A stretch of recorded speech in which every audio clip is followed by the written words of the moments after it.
दोस्तों, क्या आप सभी को पता है कि हाल ही में कुछ साल पहले जब वैज्ञानिकों द्वारा अंटार्कटिका की बर्फ का अध्ययन किया जा रहा था, तब उसी दौरान उन्हें गलती से वहां बर्फ के नीचे एक रहस्यमयी मानव सभ्यता के सबूत मिले थे, जिसने साबित कर दिया कि अंटार्कटिका में भी एक समय पर मानव सभ्यता निवास किया करती थी। हालांकि ये इत्तेफाक से खोजी गई इकलौती मानव सभ्यता नहीं थी, क्योंकि इसके अलावा भी इस दुनिया में बहुत सी मानव सभ्यताओं के सबूत खोजे गए हैं। तो चलिए जानते हैं ऐसी ही कुछ प्राचीन मानव सभ्यताओं के बारे में। चलिए शुरू करते हैं इस वीडियो को। नंबर 10, द किलाउडी सिविलाइजेशन।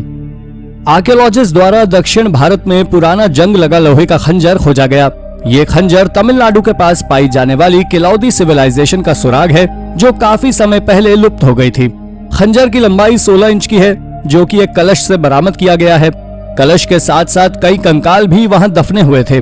हालांकि खंजर 2 हिस्सों में टूट गया था, लेकिन लकड़ी का हैंडल अभी भी बरकरार था, जो ज्यादा महत्वपूर्ण है। आर्कियोलॉजिस्ट बताते हैं कि 600 वर्ष पहले इस तरह के खंजर योद्धाओं द्वारा प्रयोग किए जाते थे। इसके अलावा 25 और कलश खोजे गए थे, जिसमें से कुछ कलश में हथियार थे और कुछ कलश में से हड्डियां बरामद की गई थी। माना जाता है कि ये वस्तुएं किलाउडी सभ्यता द्वारा छोड़ी गई थी, जो कि काफी समय तक कब्रिस्तान का हिस्सा थी। माना जाता है कि ये लोग हड़प्पन सिविलाइजेशन के वंशज थे, और जब इनका पतन हुआ तो कुछ लोग नए सिरे से शुरुआत करने के लिए दक्षिण की ओर चले गए होंगे। Number 9, Akrotiri the real Atlantis.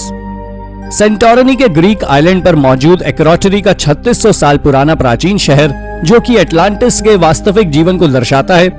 पर क्या आपको पता है कि ये शहर पहले काफी लोगों से भरा रहता था, लेकिन 1650 बीसी में हुए एक ज्वालामुखी विस्फोट के कारण पूरा शहर तहस नहस हो गया और वहां से जीवन पूरी तरह से हट गया।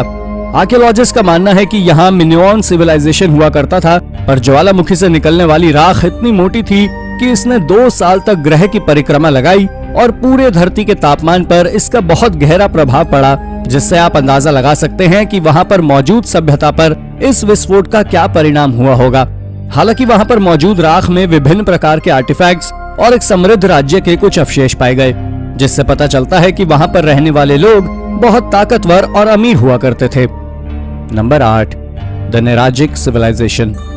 अगर हमें इस सिविलाइजेशन के बारे में कुछ भी पता चलता है तो ये कोई बहुत बड़ा चमत्कार ही है, क्योंकि कोई भी सुराग नहीं छूटे थे इस सभ्यता के बाद, और जो भी सबूत मिले हैं वो भी गलती से। हालांकि हम नहीं जानते कि उस समय के लोग खुद को क्या बुलाया करते थे, वो कैसे रहते थे और वो विश्वास किस पर करते थे। लेकिन प्राचीन समय के दूसरे सिविलाइजेशन के लोगों द्वारा लिखी गई टेस्टिमोनी से हम सिर्फ इतना ही जान पाए हैं कि नेराजिक सिविलाइजेशन असल में कोई सभ्यता थी। कई लोगों द्वारा माना जाता है कि आज जो सार्डिनिया है उसमें नेराजिक सिविलाइजेशन समृद्ध हुई थी। रोमन द्वारा एक लिखित गवाही से पता चलता है कि नेराजिक सिविलाइजेशन कई सैकड़ों साल पहले ही नष्ट हो गया था। जब रोमन का साम्राज्य वहां तक पहुंचा, तब तक वहां नेराजिक सिविलाइजेशन जैसी कोई भी सभ्यता नहीं थी। पर यह किसी को नहीं पता कि यह सभ्यता किसी आइलैंड पर थी या कोई अन्य जमीन पर, जिस कारण ये आज भी बहुत से लोगों के लिए एक रहस्य बनी हुई है। Number 7, cradle of civilization. सन 2001 में ईरान में आई बाढ़ के कारण कब्रिस्तान के प्राचीन समय के खंडरों से पर्दा हट गया, जो प्राचीन समय के भूले हुए ब्रॉन्ज युग की संस्कृति द्वारा बनाए गए थे। नेशनल ज्योग्राफिक चैनल के हिसाब से ये संस्कृति मेसोपोटामिया संस्कृति के साथ विकसित हुई। हालांकि इन खंडरों की खोज गलती से हुई थी और 2001 में प्राचीन रहस्यमय वस्तुओं को लोकल एंटिक्विटीज मार्केट्स के द्वारा ऑनलाइन दर्शाया गया था, जिसमें हथियार, मिट्टी के पात्र, पानी पीने के पात्र, गहने और बोर्ड गेम्स भी शामिल थे, जो कि असामान्य चित्रों से सजे हुए थे, और ये आर्कियोलॉजिस्ट की समझ से भी परे था। वहां पर बहुत से मंदिर और महल बने हुए थे, जिनका परिचय देना मुश्किल था, पर आर्कियोलॉजिस्ट के हाथों कुछ नहीं लग पाया।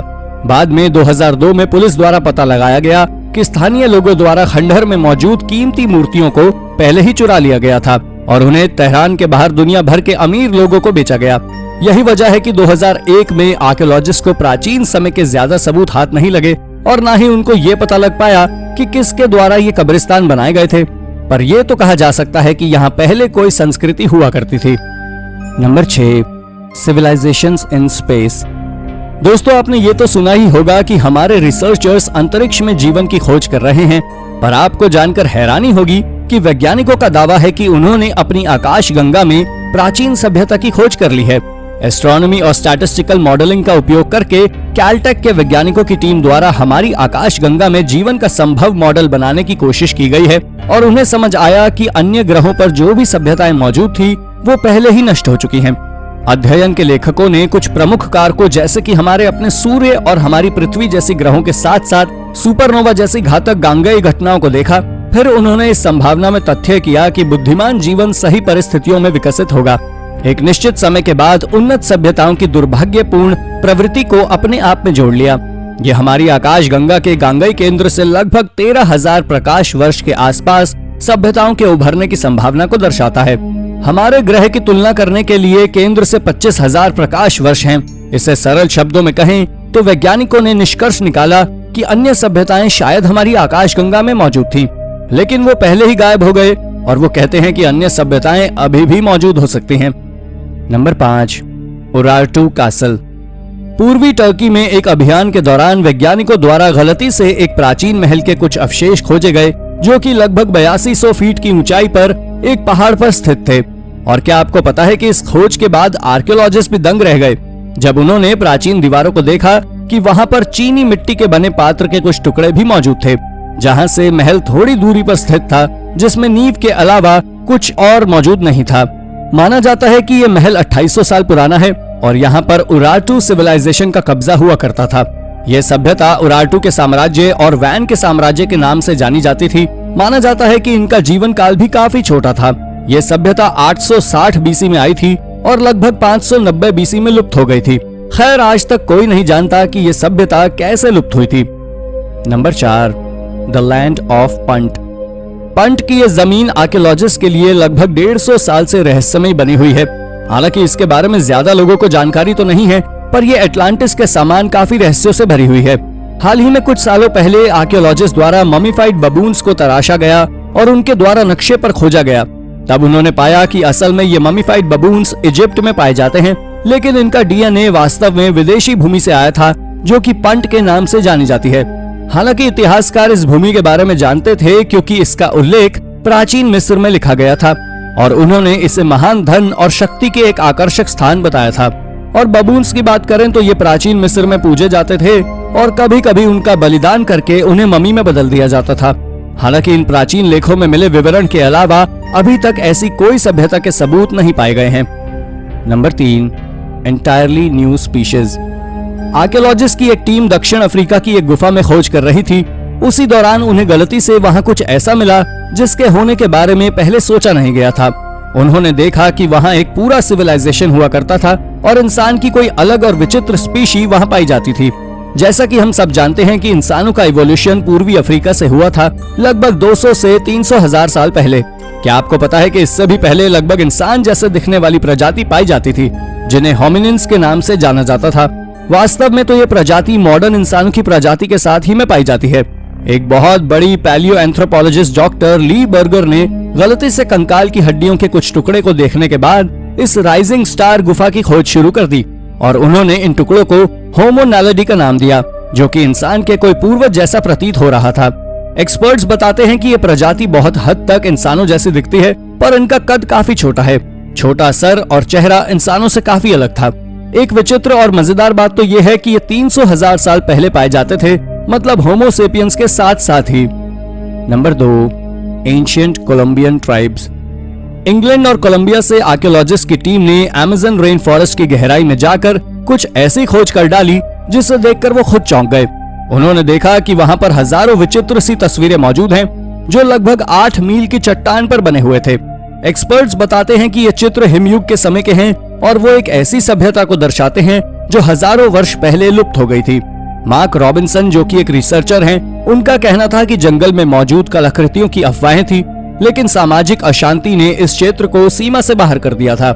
लेकिन फिर टीम ने एकजुट होकर जंगल में जाने का फैसला किया और खुशी की बात यह है कि उनको निराश नहीं होना पड़ा। एक्सपर्ट्स बताते हैं कि रेडियो कार्बन डेटिंग के हिसाब से ये चित्र लगभग 12,500 साल पहले कोलंबिया के अमेज़न जंगल में आने वाले मनुष्य की सबसे पहली संस्कृति द्वारा बनाई गई थी। इन चित्रों के अलावा उन मनुष्यों के बारे में भी कोई और सबूत नहीं पाए गए और न ही कोई जान पाया कि इन्हें क्या कहकर पुकारते थे। Number 1, civilization under the ice.